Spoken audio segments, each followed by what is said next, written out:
tongue, teeth, and the lips.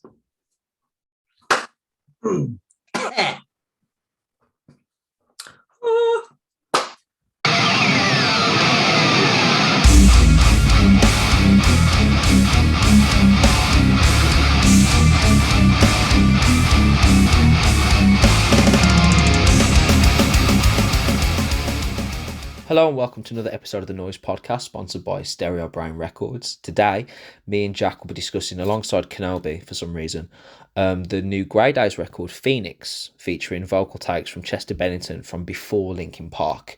Really exciting release for Linkin Park fans, and we really get into that and deep dive into the context, what it means, and how good it is. Make sure you follow us at Noizze Podcast and at Noizze UK.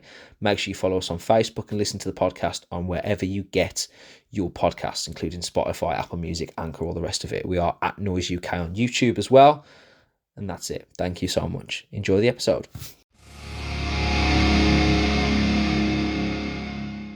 Hello, everybody, and welcome to another episode of the Noizze Podcast. I'm once again here with Jack.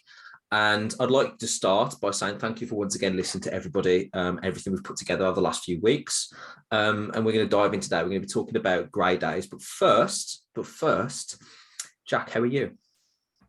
I'm good, thank you, Sam. How are you?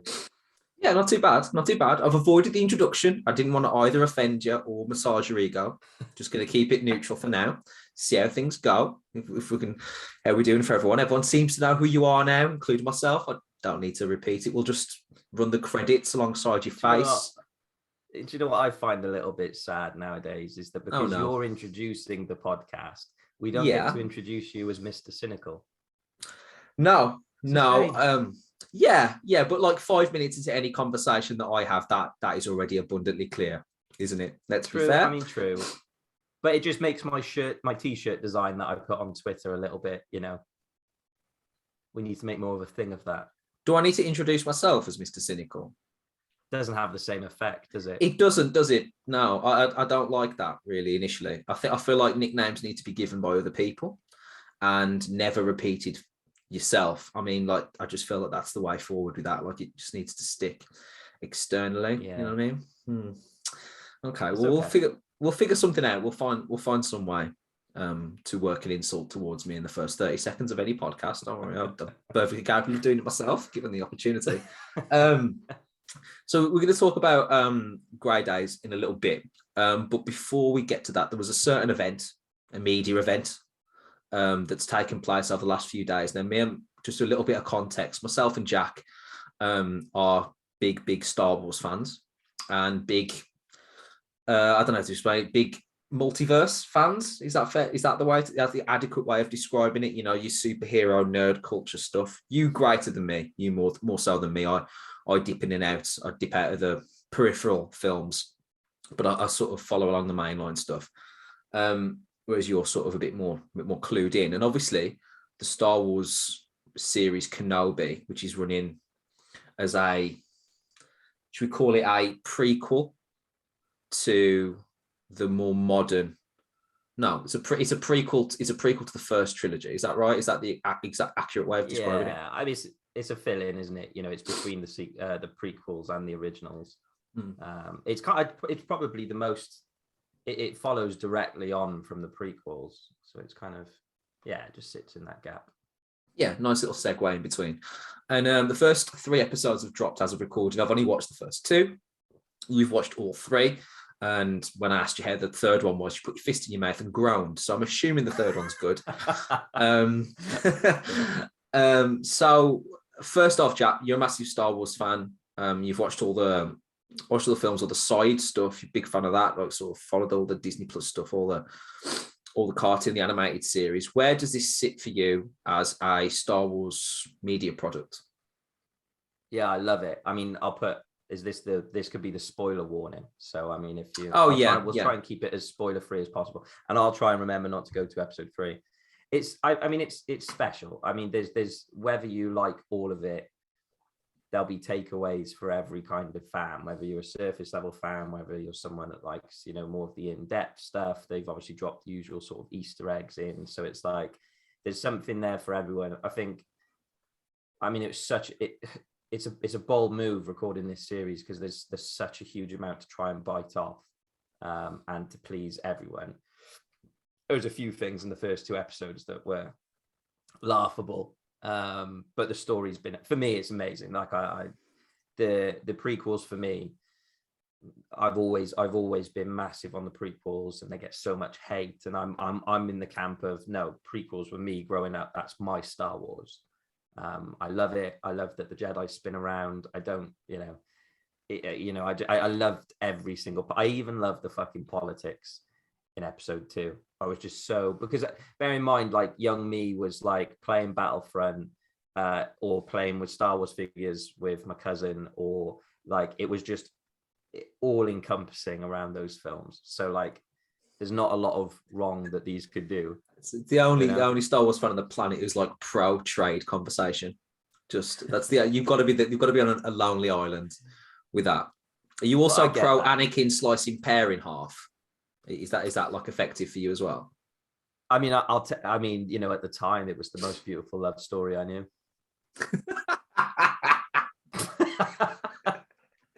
Not a ringing endorsement for your childhood, really, growing up, but like, we'll just move on from that. Fair play. Okay, so I have some thoughts. I watched the first 2, watched them back to back last Friday, and I enjoyed it. Obviously, visually, just stunning. I mean, that's a given at this point. We've stopped talking about graphics in games, and we've stopped talking about visuals in TV shows for the last 5 years. Just that discourse has died now. There's like an expectation that just everything is just beautiful. It is. Thoroughly enjoyed the montage at the beginning that kind of covered the Kenobi story, just really into that.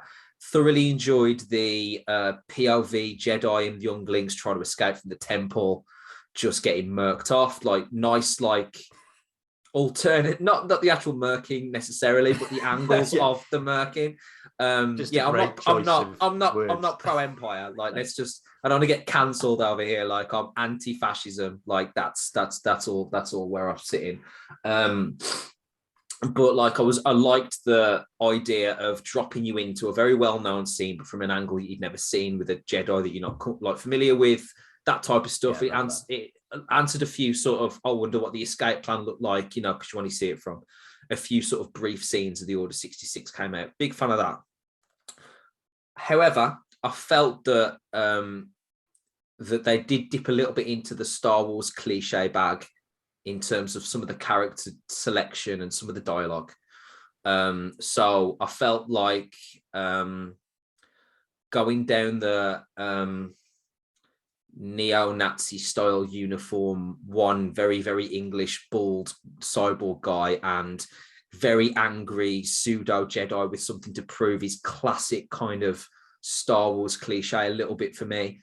Kind of felt like, and I forgot the name, you'll remind me, the name of the blonde officer in the most recent films at the start, who dies within the first 10 minutes of the second movie. You know the one I'm on about? She's like Kylo Ren's captain in the first of the more modern ones. You know what I'm talking about? She's like short. Phasma, yeah. The attempt at, I know. So it kind of felt like, all right, I've heard this storyline before. I've seen this type of character before.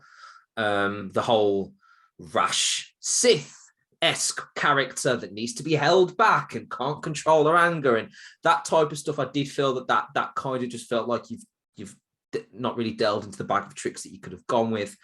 I felt like some of the dialogue was a little tired. I'm going to go with that. There was a scene with Obi and Owen, and he says, "Thank you." And I actually said out loud, as Owen says, "I didn't do it for you," because it was just obvious. And like the conversation between the guy who's a Jedi wandering in the desert and Obi on the pseudo camel thing, I thought that was very sort of predictable in the whole, I'm not a Jedi anymore, none of this matters, in the same way that Luke and Yoda's conversations mirrored that in the first trilogy. And there was a lot of stuff that I felt, all right, this, not necessarily tired, but I felt like this is old ground that you're retreading for the purpose of the narrative.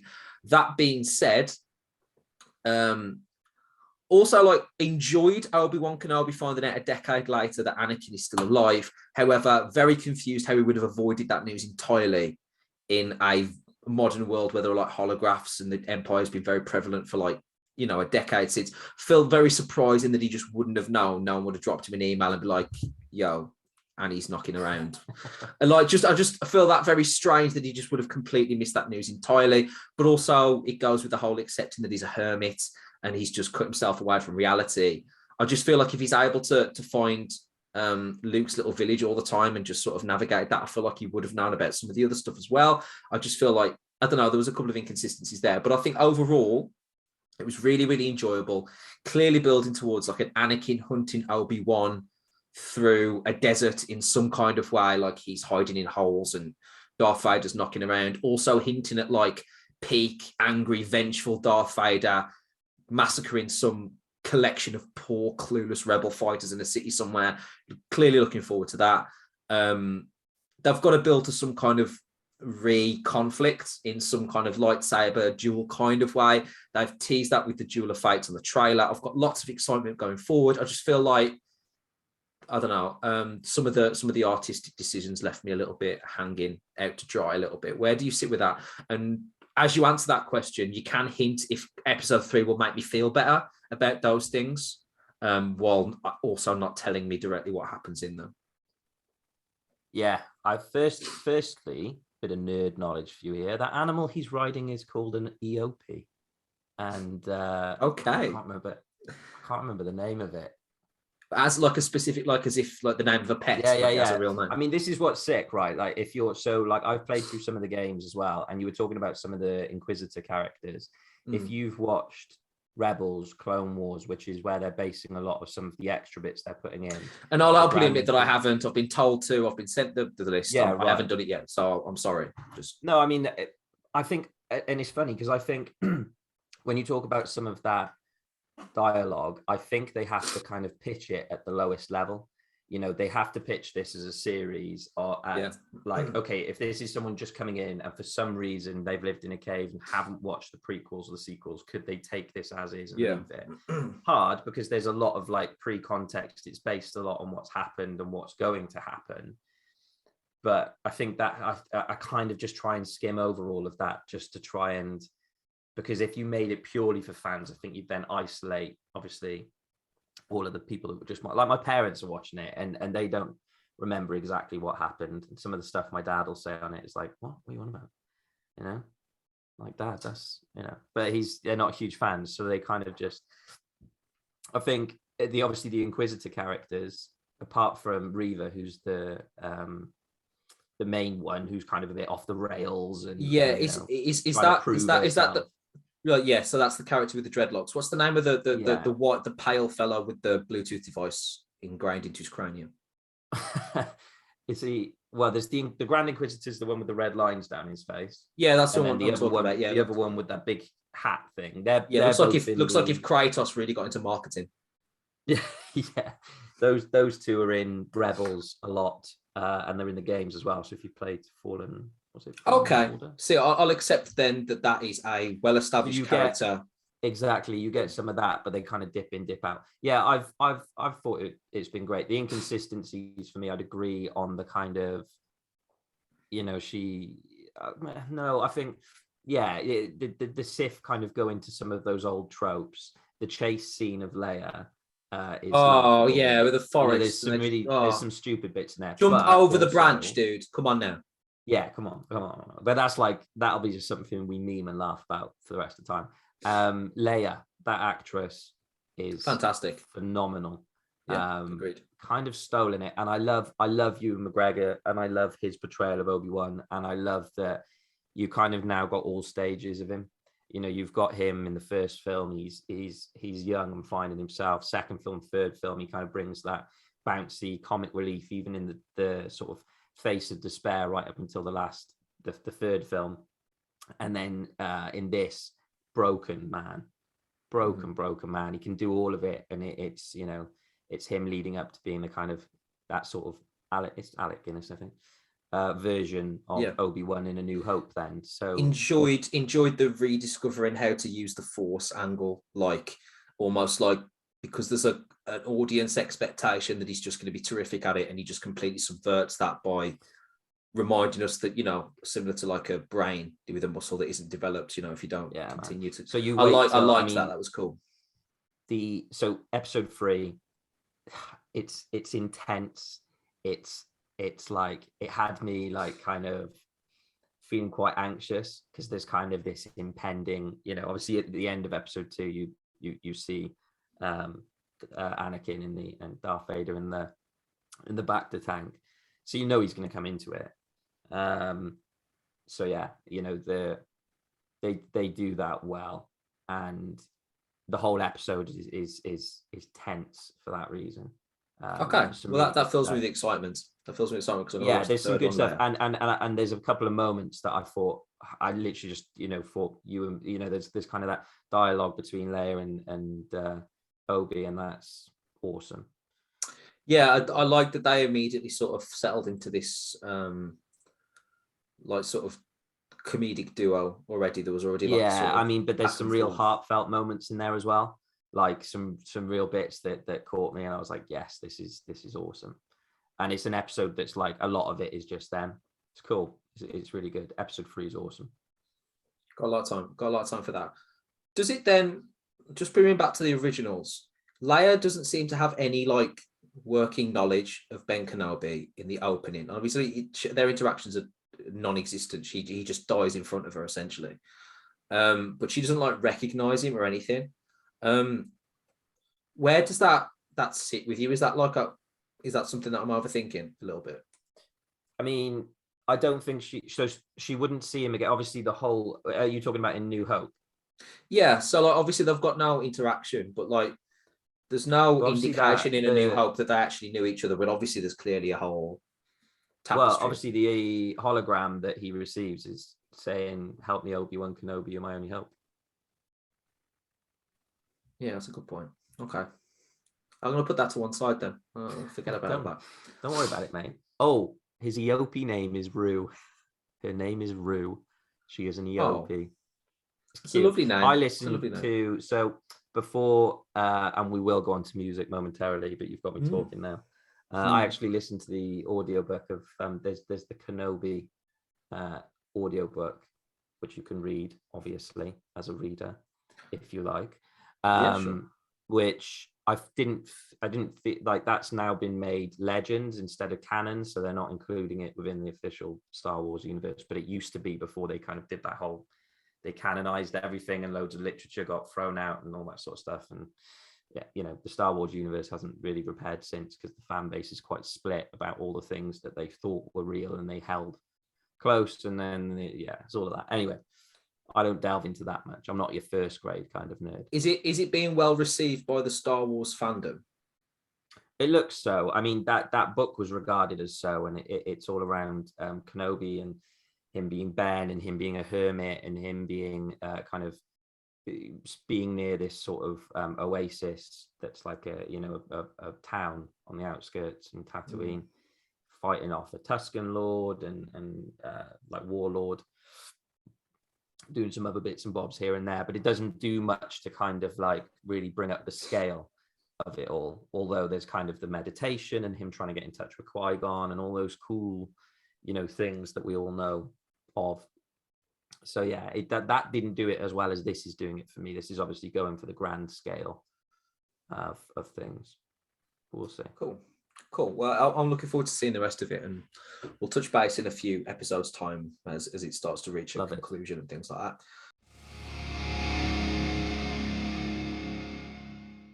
I mean, going from Star Wars to Linkin Park is a wet dream of a podcast for you, isn't it, really? But also, for anyone listening, this isn't a film reviews podcast, but is that an idea at this point? Oh yeah, absolutely. Got no issue with that whatsoever. If it's worth discussing, it's gonna go on here. Obviously, we're gonna be reviewing this Grey Daze record, and I'm just gonna hand over to you. I'm not even gonna like do the whole spiel, the introduction, none of that. Because you are the Noizze representative for Linkin Park and all Linkin Park related things. You are the Park Czar, and if anything comes out related to Chester or anything like that, you're the first point of call. You're the first point of authority, some would say. And very proud of myself. Thank you. But I'm obviously a massive Linkin Park fan, no idea to the extent of you. So I'm just going to hand over to talk to you about what this album is. If you're a casual listener, because I was talking to a lot of Linkin Park fans about this over the last couple of weeks, and there's not really a lot of like, oh, I didn't realize that was sort of coming out. There's kind of like, there's not like a big parade sort of centered around this. So there might be Linkin Park fans listening to this, not actually aware that this content is about to come out and sort of be available. So why don't you tell us about what it is, when it's coming out, the general context, the story leading up to this release, because it's an interesting timeline here as well.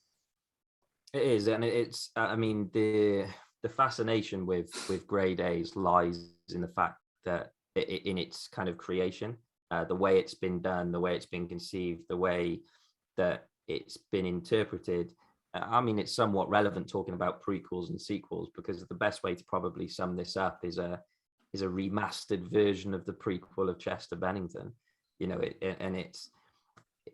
if you listen to it on the surface level, I think you could stumble across this through listening to Grey Daze on kind of your hit radio rock station, and just be like, this is a really good, solid, you know, hard rock band. And then when you start to understand the context for it, it becomes so much more. I think your diehard Chester Bennington and Linkin Park fans would have some idea, but you're right. There's not like a kind of, you know, Linkin Park aren't bigging this up because it doesn't have any of the members of Linkin Park. So for context, for those that don't know, Grey Daze were around in the 90s, I think ish between sort of 93 and 98. They were a grunge band that made some waves, you know, in and around California, I believe. And that's pretty much where Chester cut his teeth. That's kind of where he started to hone his style.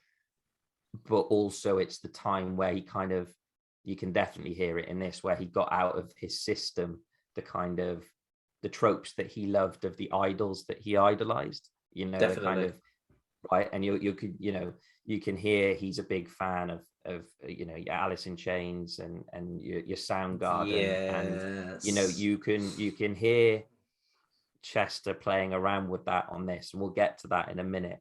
In terms of this album, it's the second album. It's called The Phoenix. I mean, it is a beautiful tribute, you know, and it's the second album that the band have released since Chester's passing.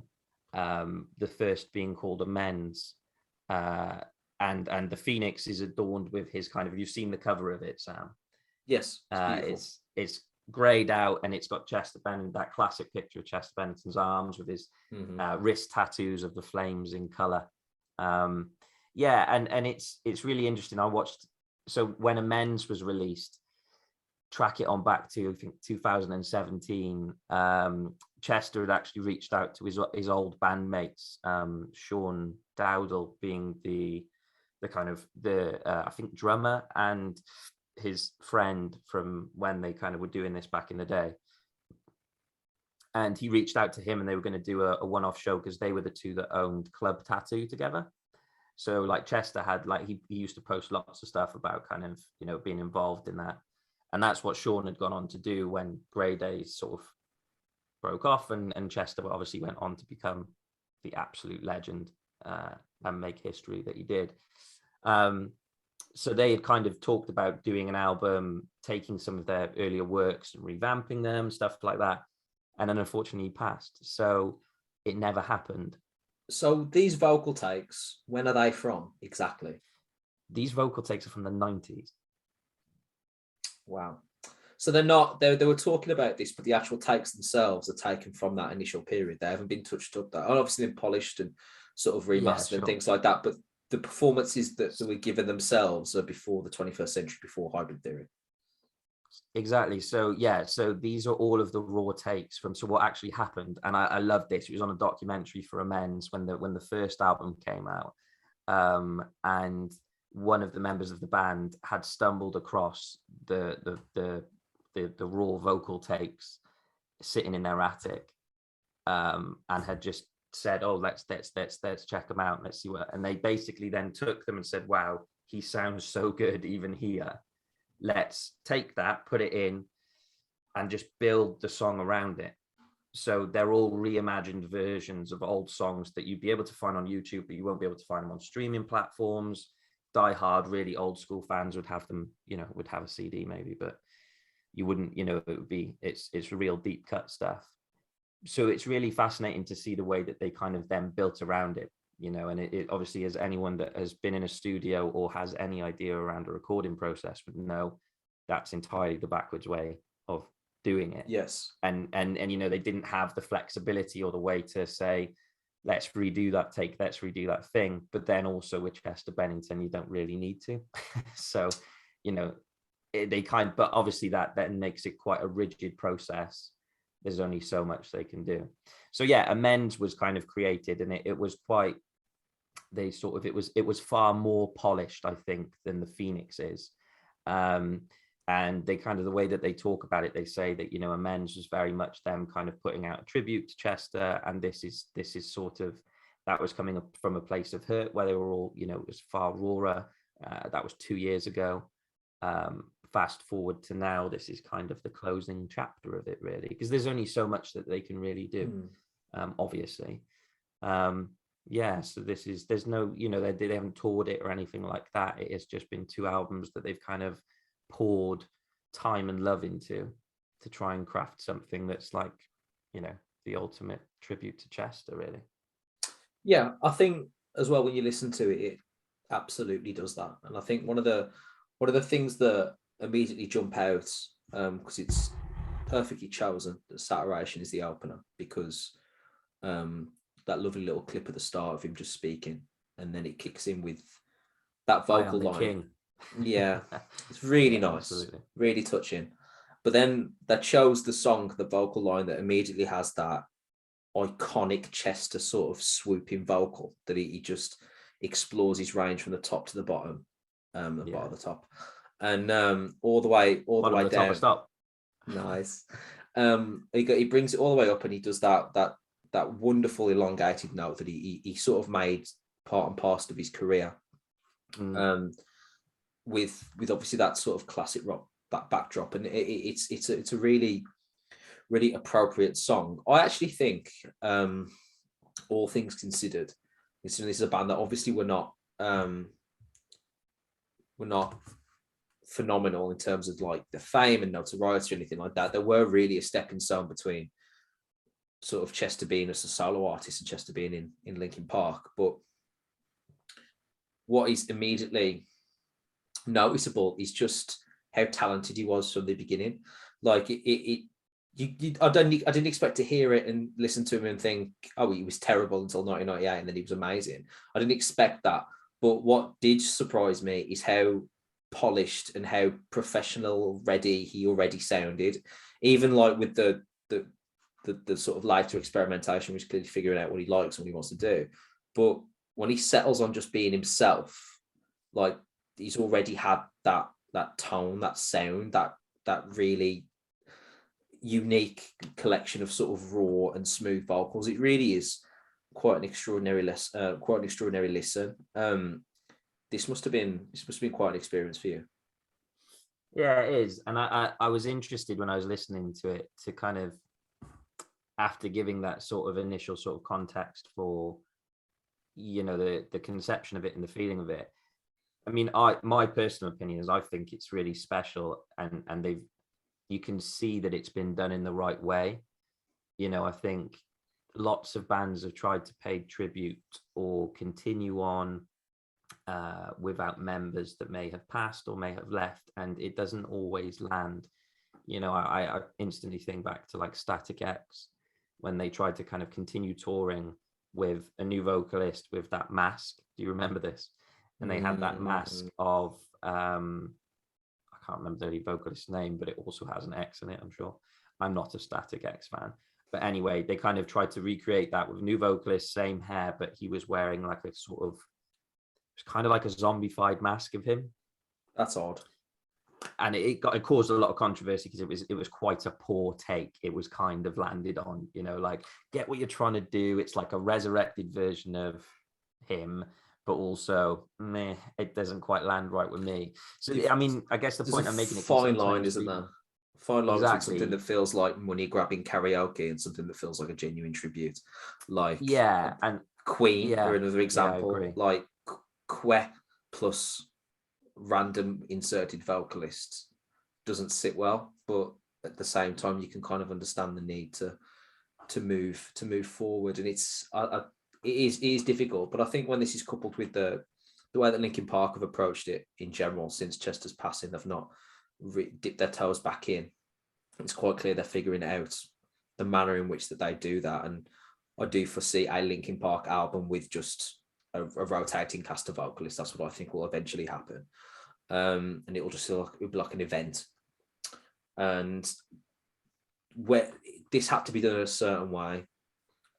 Because you know there's obvious sensitivity attached to the event itself, but there's a sensitivity with the fans and in this genre. Like, metal is an unforgiving place if you don't do things quite to folks' taste. So this was a difficult line to sort of draw here, and I do think they do a really good job of that. Yeah, I think so as well. I think that there's no doubt that it's being done, you know, they're not attaching tours to it, they're not replacing him, so to speak. It's very much and you know, there's some, you know, they asked for his wife's permission for this.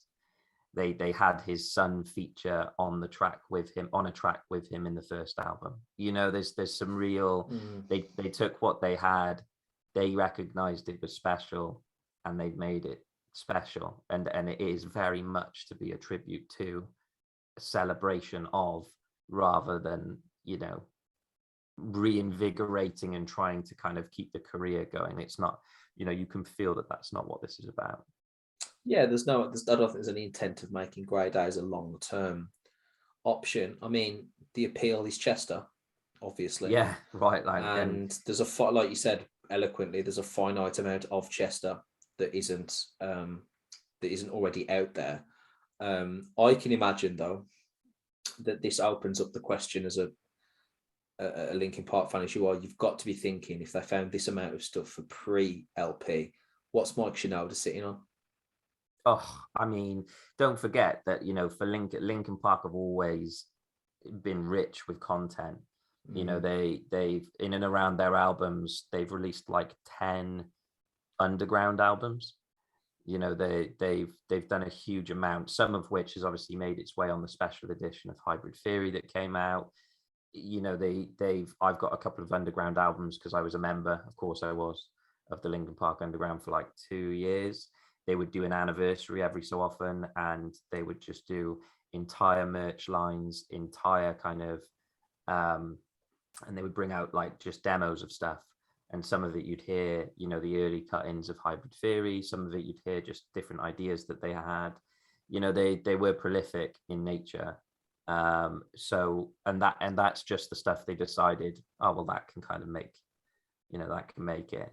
I bet they are sitting on a tremendous, and I'm sure Mike's talked about it in interviews before, the amount that he's sitting on, that he has. You know, if they had the time and wanted to put out something, and even the demos would be absolutely lapped up. But yeah, I mean, yeah. The moment of career that spans that amount of time that bands like that spend in the studio, stuff just piles up and piles up and piles up, and there's obviously a great demand for it. But it just sort of highlight the depth of material that could be sort of explored for curiosity purposes or any other reason. But I kind of respect LP's decision at the moment to sort of hold back. And see how the land lies in the next couple of years and things like that. Just as a gut instinct, what are the highlights for you on this record? Because there's a couple for me. I think there's some really good songs on here. Yeah, it's funny.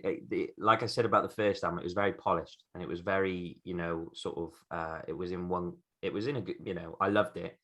Of course I did, because anything for me, you know, it's like additional content for me. It's like, or do you want it or don't you want it? Oh yes, I absolutely fucking want it. You know, it's like the argument.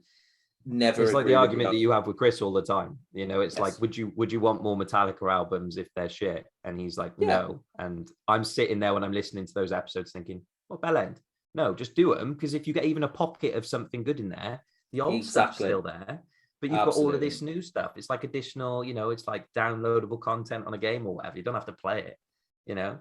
So like this to me is just 2 additional albums of hearing more Chester in a different way, in a different light. So yeah, I'm all for it.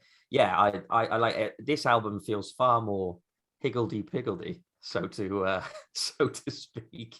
It's a bit, you know, some songs come in and they're wildly out there in comparison to others. yeah, I think it's a really cool listen. I agree. There's some tunes on here that are like answer the question like, what if Chester Bennington joined Rise Against in 2002? Yeah, right. Like, do you know what I mean? Like Starting to Fly and Holding You and Drag are like those could be like post-punk tunes in the early 21st century, and quite comfortably. And then obviously, like you were talking, there's like Holding You and Here Nearby and Whole, where there are elements where he does get his kind of like he gets very Lane Staley, yeah, definitely, but also kind of like, remember Stained and Creed, and those kind of bands like post grunge, but like not really. These kind of like modern rock bands, the modern heavy bands that have that kind of southern kind of feel. I remember you being like a kind of into Creed a little bit. I went through dabbled that sort of phase. Yeah, dabbled here. Yeah. And then as a result, so did I, just by osmosis, just had to. I didn't give you much choice. No, sat opposite it for like 2 years. So what other choice did I have? It was either that or just fucking drown myself in a pillow or something like that. We just had to just get along. But yeah, so you can absolutely hear him sort of adjusting that, which I think is terrific.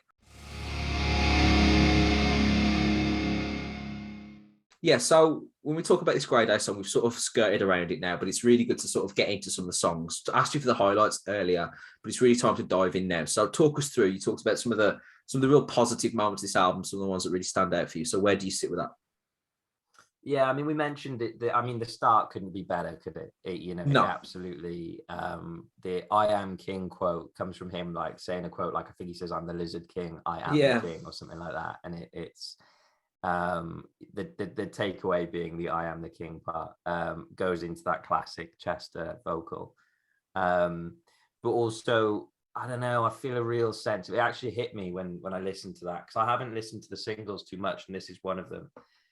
This and Starting to Fly, and I don't know, I felt like a real rawness and a real sense of like pain in his voice, which is really weird, because when you stop and you think about it, like I feel like all of these songs take on an entirely new like sort of thing of their own since his passing. It's really weird because obviously he recorded all of this, it was all recorded with a certain sort of feel, and kind of he was very much before he hit the heights that he hit at that point. And now they've reframed it, they've rephrased it, they've, reimagined it, and here it is.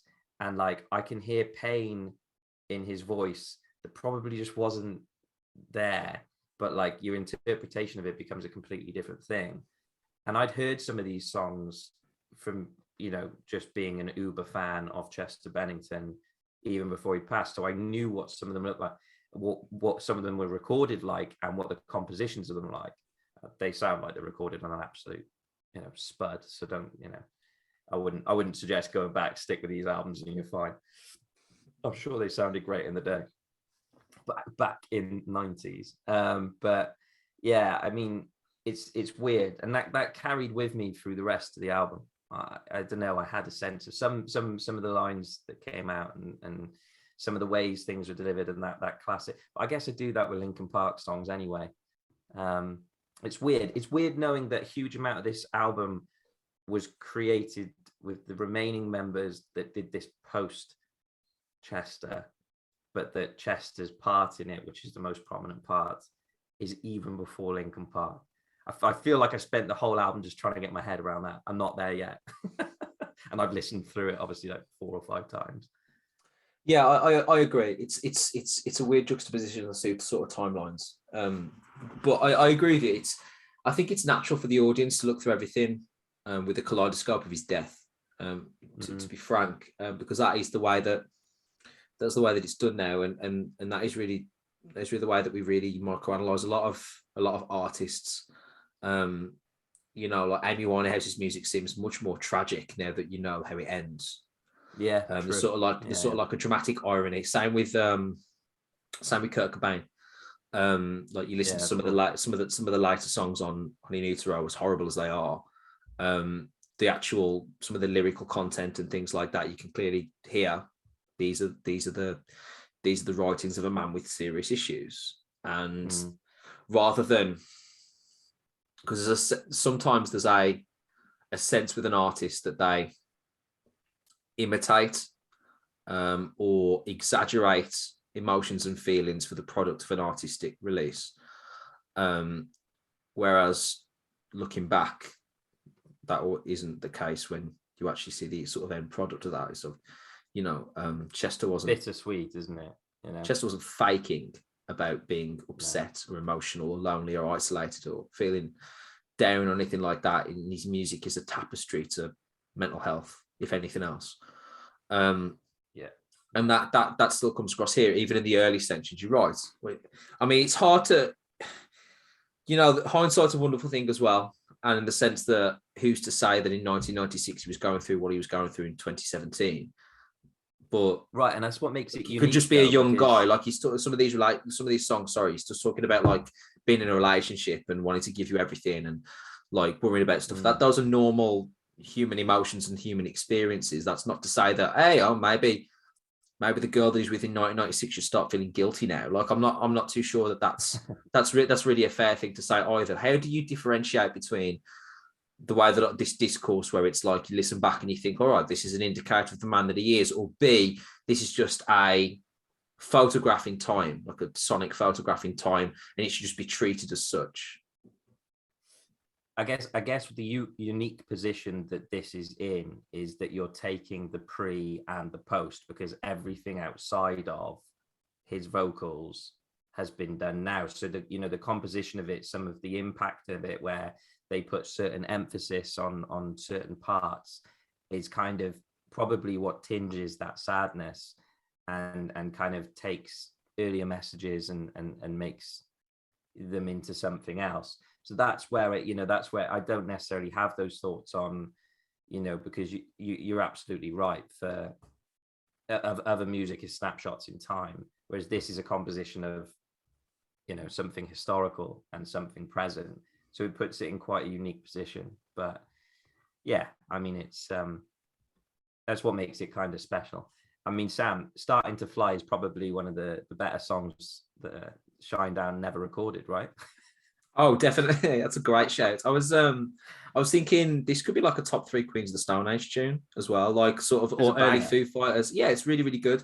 The central chorus, because there's like you get because of Chester's voice, he's so clear. It feels like there's like 4 choruses a song, because like verses sound like choruses with Chester Bennington. That's the thing about how great his voice is and how easy you can sort of find these melodies and things like that. It's hard to differentiate what's the bit that I'm supposed to remember, because it all feels like a standout type of thing. But I agree, Starting to Fly is really, really good. He starts to edge towards that Creed Stain thing, which I actually think he does quite well at. He does, yeah. And it's funny because we're used to Chester sitting at the top of his range, right? He's always up here. He's always soaring. Whereas actually it was really interesting to just hear him at like the bottom end of that. Yeah, absolutely. And like the lows and the kind of the yayers, Absolutely. And also like, even though that the musical landscape that they're actually writing tunes for, he's kind of verging on a little bit of the more aggressive, heavier metal vocals that we came to hear a little bit in the first 2 Linkin Park albums. And that blurred line between metalcore screaming and sort of great rock music melody, that he's always been able to sort of stand on the 2 trains, so to speak, sort of running parallel to each other. He's always been as good as anybody has ever been able to be good at that, maybe since like Axl Rose perhaps. But even then, probably Chester's the harshest. He just can go to places that Rose can't. But you even see moments of that. It's clear by Here Nearby, for example, that he's just got a phenomenal voice, and he was there's a gift here.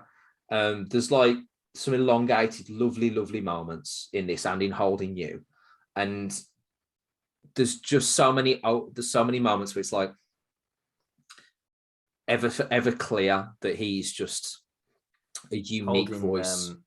Holding You was a personal favorite for me. It's actually featuring Dave Navarro from Jane's Addiction. That solo, that's all Dave. It now makes a lot more sense. And I listened to it the first time around, then went back and was like, why aren't they putting more solos on songs? Because that song goes fucking off. Like, if they're going to recompose things, like, that feels like the way to do it. And then saw that it was featuring Dave Navarro and was like, aha, it makes a lot of sense now. But that song is, it feels, it hits hard. I actually felt that then when you go on from that, Here Nearby, Whole, Drag, it kind of like leveled out. I was like, okay, I've had these 3 really special songs at the start. I really loved them. I'm just going to get a kind of grungy sort of remainder of an album now. I'm okay with that. I'll take that. But it wasn't even by the end of Drag, it wasn't kind of hitting anything groundbreaking, anything kind of that just sort of made me go, oh yeah, that's cool. Until Believe Me, which I felt was like it felt like a post-hardcore song. It was like, it actually, and it made a lot more sense after, because I was like, man, this sounds like something that like you could hear Holding Absence, or someone of that sort of, like Boston Manor singing on, or creating or crafting. And I was like, wow, this feels completely out of left field to the rest of it. It's featuring Richard Patrick of Filter, who I've heard of, but I just decided to, I was like, this, because it's Chester in the verses and it's Richard Patrick, I think, in the choruses mainly, because I did my research and went back through to the older version of the song, and the chorus isn't there. I think they've crafted the chorus. And then I checked out Filter, because I was like, this dude, he can kind of match that. And in a lot of Filter's sort of biggest songs, he can do a bit of Chester, It's like, it feels like a really good pick. He isn't Chester, but I was like, listening to some of the stuff on there, I was like, wow, like they sound really alike on this. But that song was like, I thought, this is unlike anything else on the album. It was weird. Yeah, there's a surprising amount of variety, actually, and there's sort of a real versatility there, which you think, considering the context of the record, is actually quite surprising, where they've sort of pulled some of these songs and some of these tracks from, presumably from a garage of riffs somewhere in the mid-90s. Yeah, too right. But they kind of made the composition around it, because you go on to Anything, that sounds like it's like an early 2000s Good Charlotte song. Yeah, I agree. There's like some real teenage angst and rom-com sort of vibes in there, really. But like the way that they did it, like it's like it's a punk rock song. And the cut, like the way that they've done it, so weird. It's I have to get my head around it. Yeah, it's a cool listen. It's the whole thing is actually a lovely tribute to him, and he's sort of got this sort of lovely feel to it, where it sort of explores all of these sort of avenues that relate to his voice, but he's the constant throughout. It's really rewarding. It's really enjoyable. I'm not saying that it's going to sort of, it's not like a lost masterpiece. I'm not saying that, but it's a really good record. And if you're a fan of Chester, it's a phenomenal listen. Now, once again, you're the Noizze nominated voice of the Linkin Park faithful. So how would you summarize this? How would you blurb this for the prospective LP fan about to dive in? I mean, if you are an LP fan listening to this, you have to check it out. I mean, even if there's some small takeaway, or those times where you fall in love with something. We were talking about Star Wars, and you fall down the rabbit hole of kind of going through theories and things like that, and you stumble upon stuff you didn't even know was in existence. I actually like the idea of this being something that you could stumble upon and be like, there's this whole prequel chapter to Chester Bennington that I didn't even know existed, and that's really, really cool. But then Chester did so many different things, and you look at Dead by Sunrise, his other band that he did, and did 2 albums with. He fronted Stone Temple Pilots for a while. So like, if you idolize him enough, and you sort of then start to dig back through some of what he's done, it's so cool that there's so much to find there. If you are already that sort of fan, you're listening to this and you think, I need to hear what this sounds like, which is kind of the place that I was coming from. It's surprisingly good. It's not just like listening to it and going, oh wow, that wasn't what I expected it to be. A lot of hard work, a lot of effort, and a lot of love and time and consideration was poured into it, and you can hear it. You know, you can hear that they kind of really agonized over every small detail and brought out the best of it that they could. It feels special. It does feel really special if you're a big enough fan, but it's also good enough that you could show it to your grandma and she'd love it too. So, you know, I think there's something to take away from it, whoever you are.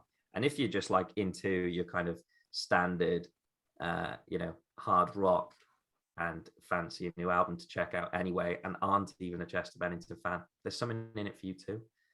So it feels like there's this, it's not insulting in any way. It's not extreme in any way. It's not particularly groundbreaking in any way. But, you know, for fans, it'll be a special one and something as a beautiful add-on. Whereas for everyone else, it'll just be really fucking good. Yeah, I think that's as lovely as a final message, and we can leave it on for today. Before I do the social media stuff, Jack, you got anything to plug noise-wise? I don't even know in the timeline where this is coming out, and I'm cutting all the episodes. We've got loads of cool shit coming out. I think by this point you've already heard the Power Roundup, the cage fight interview Sam's got coming out. I think at this point we'll have Bleed from Within interview that you've done, Sam, coming out. We're putting in dates for talking about Conjurer, and I've unfortunately / fortunately been sent the Oceans of Slumber album, building myself up for that one. Because that's going to be really fucking interesting. We've also got Ithaca, which is going to be fucking sick to talk about.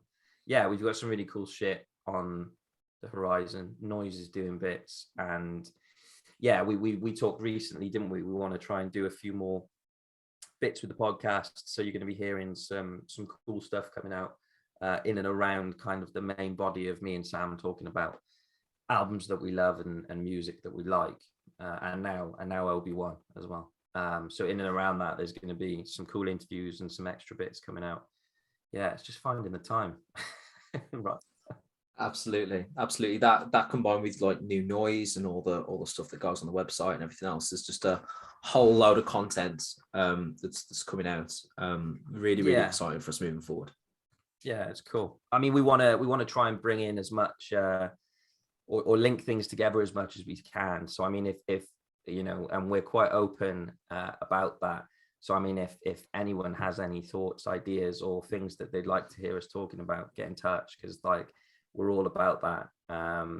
You know, we like to try and have conversations about things that we might not necessarily think about, or bring in elements to it that we might not have thought about ourselves, or just something that you'd like to hear or get involved with. So yeah, we're all for it. Open forum. Yeah, absolutely. Open invitation. Come in and share us about something. That'd be great. So yeah, that brings the podcast to a conclusion. I'd like to thank everybody for listening. Please make sure you check us out on Spotify, Apple Music, wherever you get your podcasts, on Anchor. Everything is on there. Check us out on Twitter at The Noizze Podcast. Check us out on the mainline. Twitter is at Noizze UK. That's also the name of our YouTube channel, where the majority of our stuff appears as well, videography. Please keep eyes peeled for all the remaining Power stuff, including video summaries and everything else. We've got Cage Fight, Bleed from Within coming up. That's already done. That's ready to go. Varying album releases and records to reviewed, going all the way through the summer. I'm at Download June 11th for the day. Probably going to have a discussion with Jack about that, how that goes. Just terrified about the prospect of listening to Bruce Dickinson's voice in 2022. We'll feedback on how that goes. And yeah, that closes it. Thanks to everybody for listening, and we'll see you next time.